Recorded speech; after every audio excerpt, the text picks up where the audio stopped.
Having grown up in Hong Kong was recognizing that there weren't equal opportunities for all of us, especially if you were a minority girl. There tended to be certain expectations around the pursuit of higher education and going beyond that to acquire professional qualification and working. Being a minority really drove home how you don't have the same access to resources and networks that many of my peers did. There's not just one issue that is facing the ethnic minority community here in Hong Kong. I think there are lots of interlocking issues. And this is one of the things that Puja sees most clearly, is how are ethnic minorities in Hong Kong facing these interlocking sets of issues. There are around 350 to 400,000 migrant domestic worker population in Hong Kong, who are Filipinos, Indonesians, and small number of South Asians. So these are the key community among ethnic minorities in Hong Kong.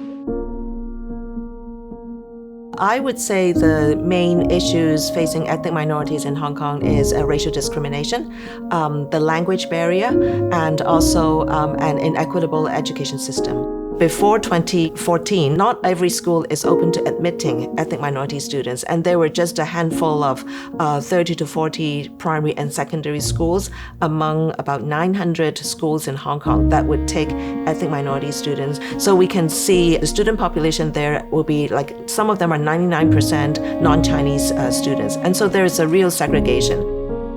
When I went to a local primary school where I found many other children of minority background, we weren't able to stay in class during the teaching of Chinese because the teachers felt that we would slow the rest of the group down. And so often we were asked to go to the music room where we would hang out among ourselves. So the experience really set up this understanding of how there's this bifurcated system of education where we're all in the same school, but we don't necessarily have access to the same resources to learn the language in the same manner as our Chinese peers.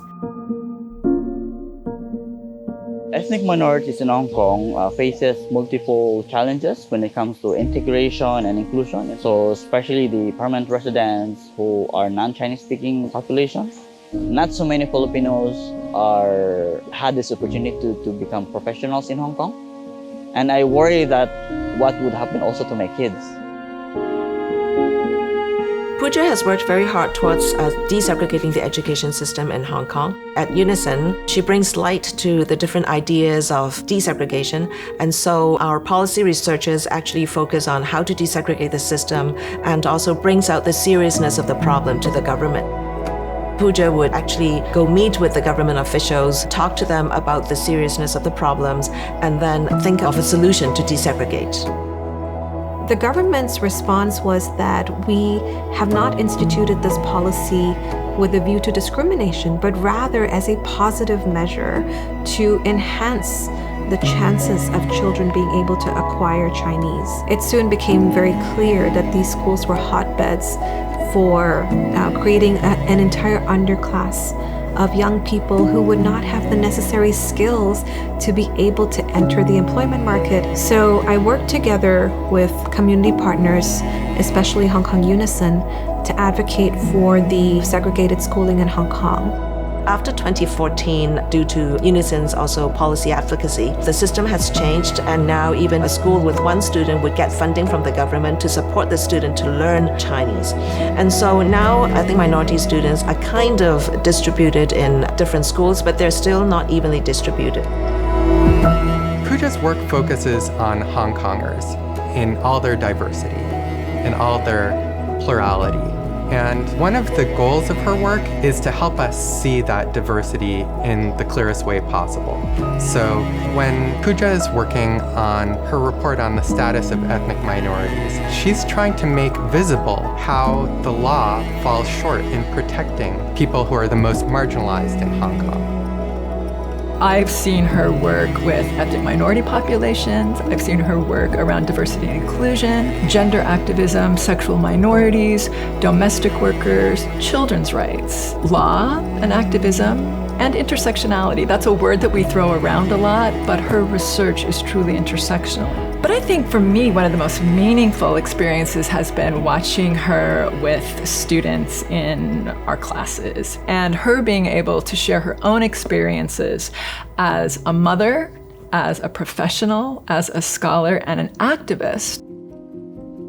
Puja Kapai is a child of Hong Kong. She is one of our own. She came through the Hong Kong education system. She came through HKU. And for our students at HKU, and especially our ethnic minority female students, her presence on the law faculty, her loud voice of advocacy has always meant so much to them, that by her speaking out, they also feel seen.